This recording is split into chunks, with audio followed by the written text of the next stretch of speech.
Welcome to Transformation Heroes by Fidia, a series dedicated to CX professionals. Hello and welcome to Transformation Heroes by Fidia.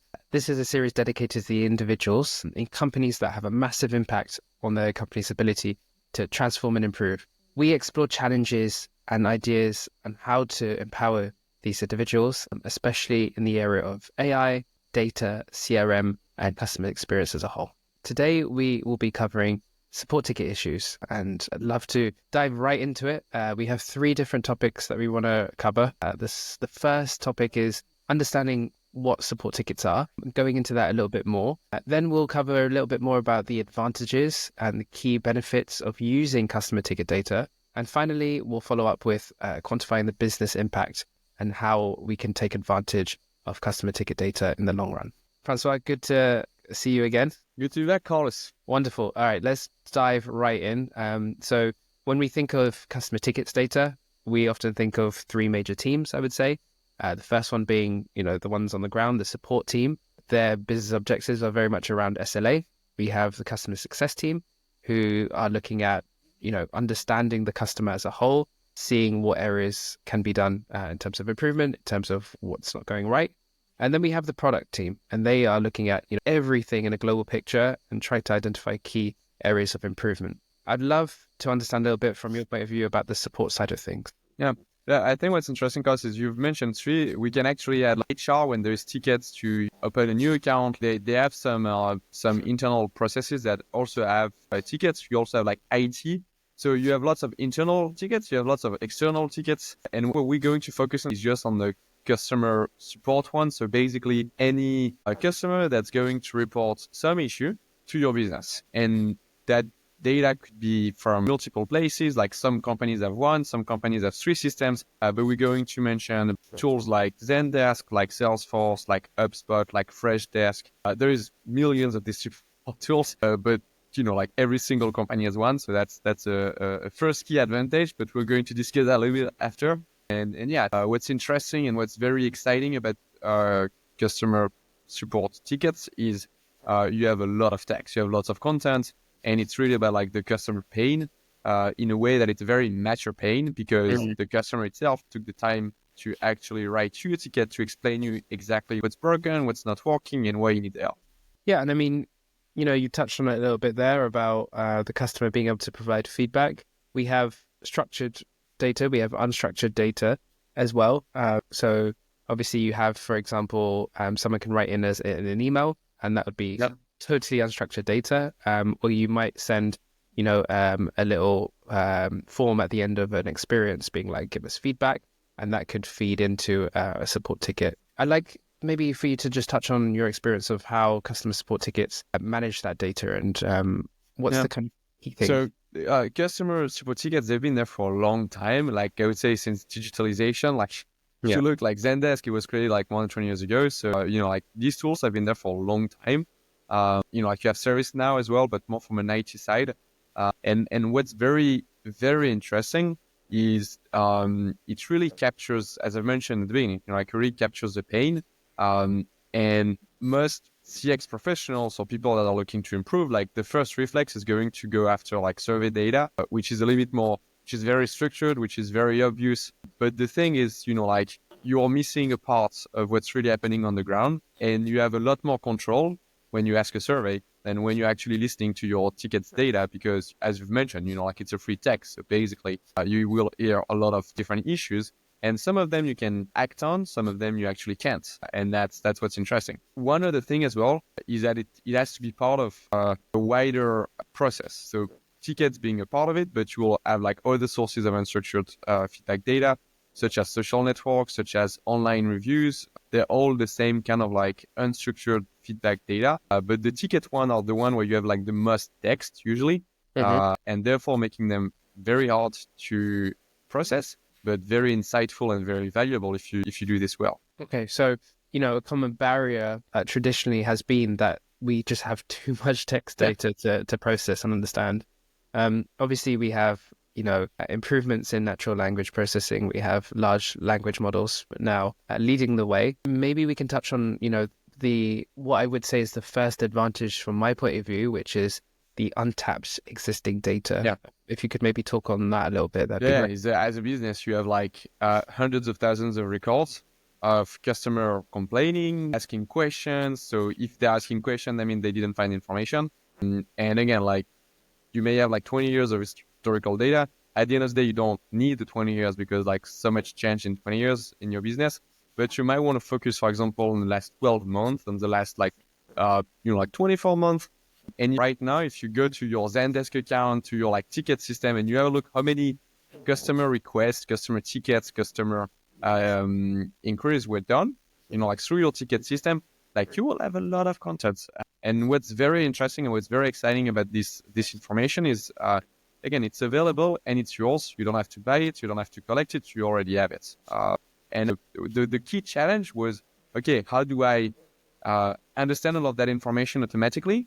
And how can I get insight from that? And that's where AI, LLM with NLP can have a drastic amount of change simply because you can analyze, synthesize, detect trends, detect key points that a human would take like hours and hours and hours to do. You could get it done in a couple of minutes. And when you look at this massive amount of information, like you can do it with technology and you can analyze it in just a couple of seconds, a couple of minutes. Okay. And I think this is a really nice transition onto exploring some of these key benefits of the customer ticket data. So we've talked about obviously the wealth of information that's historically there, but more importantly, maybe over the last couple of years where we really want to focus on, last 12 months, for example. I think the other thing to also mention as an advantage is it's free. You touched on it. You don't have to buy information on your client. Traditionally, you might have companies working with consultants to try and figure out what the issues are. And I think what's really nice about using customer support ticket data is that information is sitting there. It's ready to be used. I'd love for you to maybe to explore that a little bit. Yeah, and also another point that you've touched on at the beginning, but it's like traditionally, like customer support ticket, they were analyzed, but more to assess whether a support agent was doing a good job or not. True. And so we would look at all the transcript, at like the transcript score, at the customer, like at all the tickets information, and we'd be like, okay, did we do a good job at solving that problem?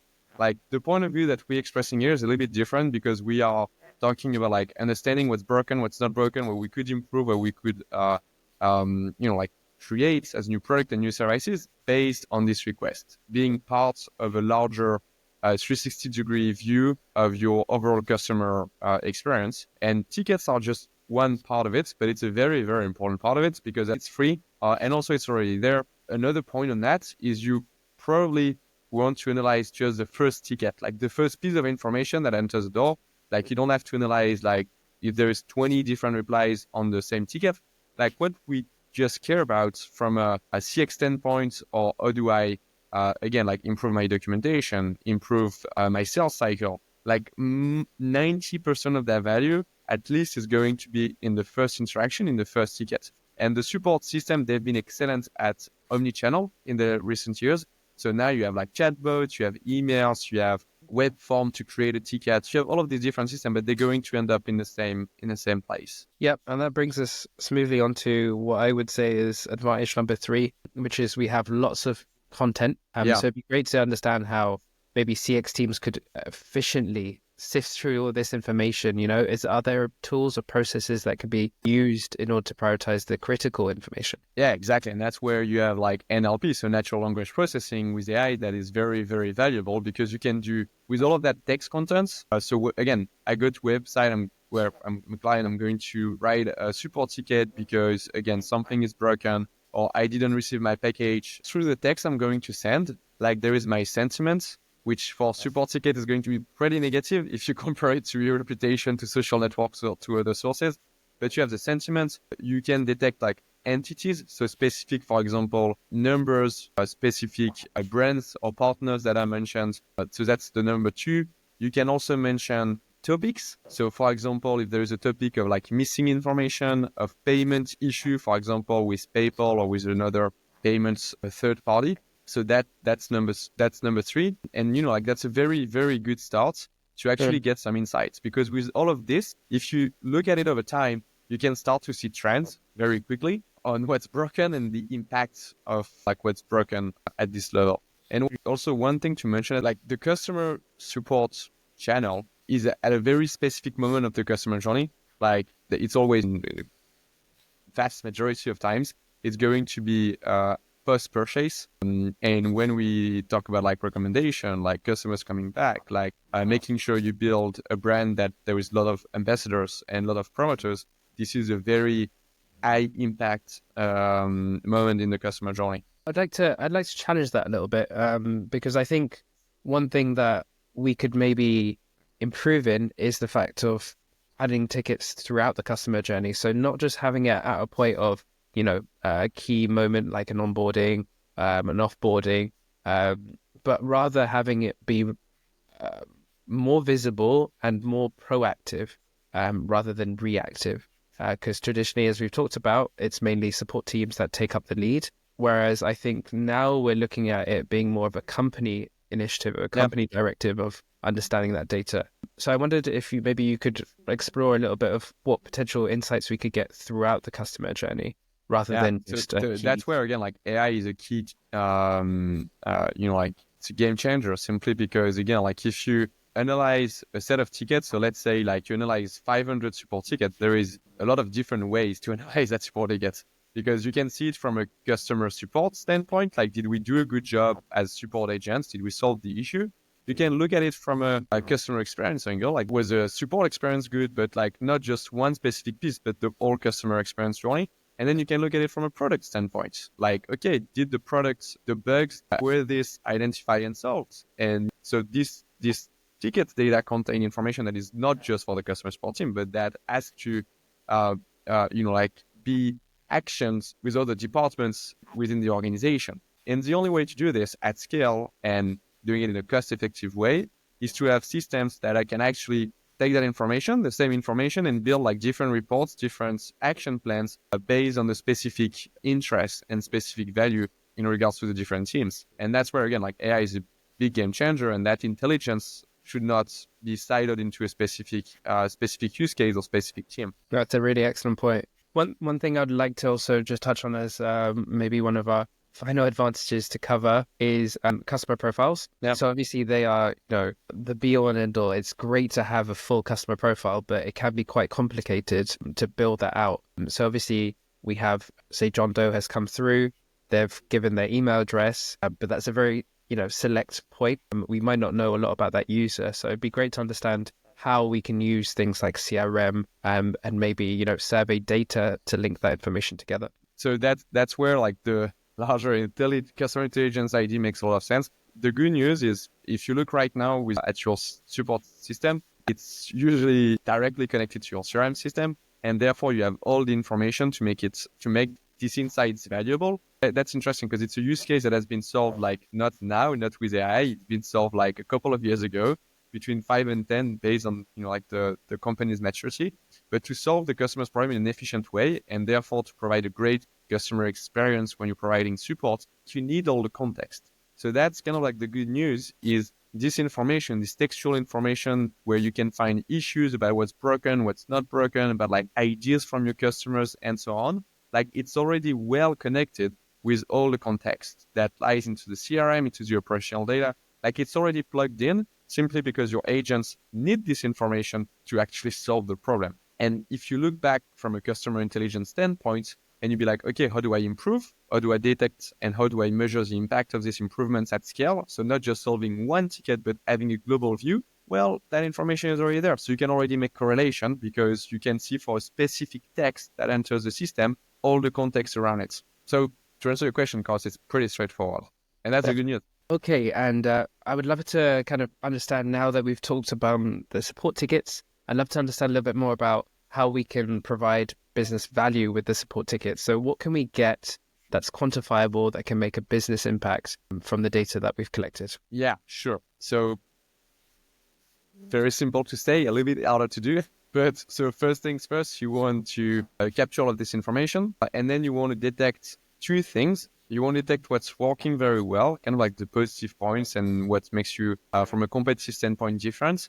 And you also want to capture the pain points, okay? And that's where the ROI is going to be very easy to identify and to quantify, is because if you look at these pain points that are detected throughout the customer journey, but just analyzing the customer tickets data, is you will have specific pain points that are going to show up, and then you're going to be able to simply link these pain points with the impact that they have based on how many times they were mentioned for a given time frame. So for a given month, for a given week. And so, for example, like let's give a very precise example of a payment issue with a specific payment method. I'll take PayPal just as a simple example, but let's say the PayPal integration is broken, so customers can pay with PayPal.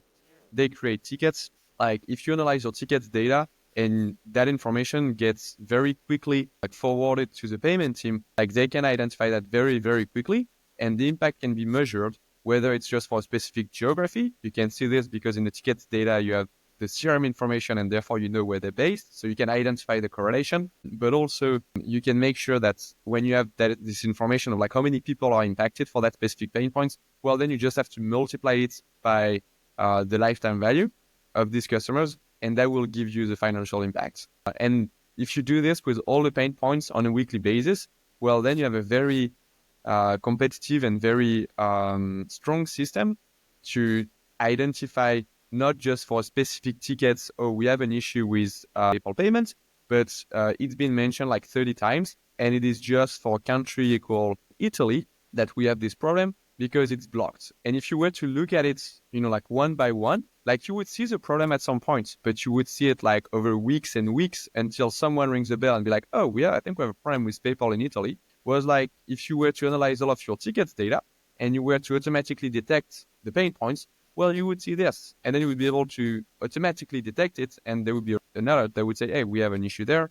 And the financial impact is, for example, like 30 customers, lifetime contract or average contract value like $500, for example, or euros. And, like you have the value that's available in just a couple of minutes. And I think it's also a great indicator of churn as well. So yeah. Of course, we are looking at the customer lifetime value as a very key metric, but we can also use it as an indicator of, okay, why are people offboarding? Why are people falling off? What's the key thing that we might be missing out that, as you mentioned, could take weeks or months to follow, especially in, segmented companies that have user bases all across the world, have companies managing them all across the world. Also, a medium-sized business, if you're spread out, and you have different teams operating and they have their own targets and they're head down, they're not looking at what support are doing and dealing with, then suddenly we could be overlooking something really, really vital.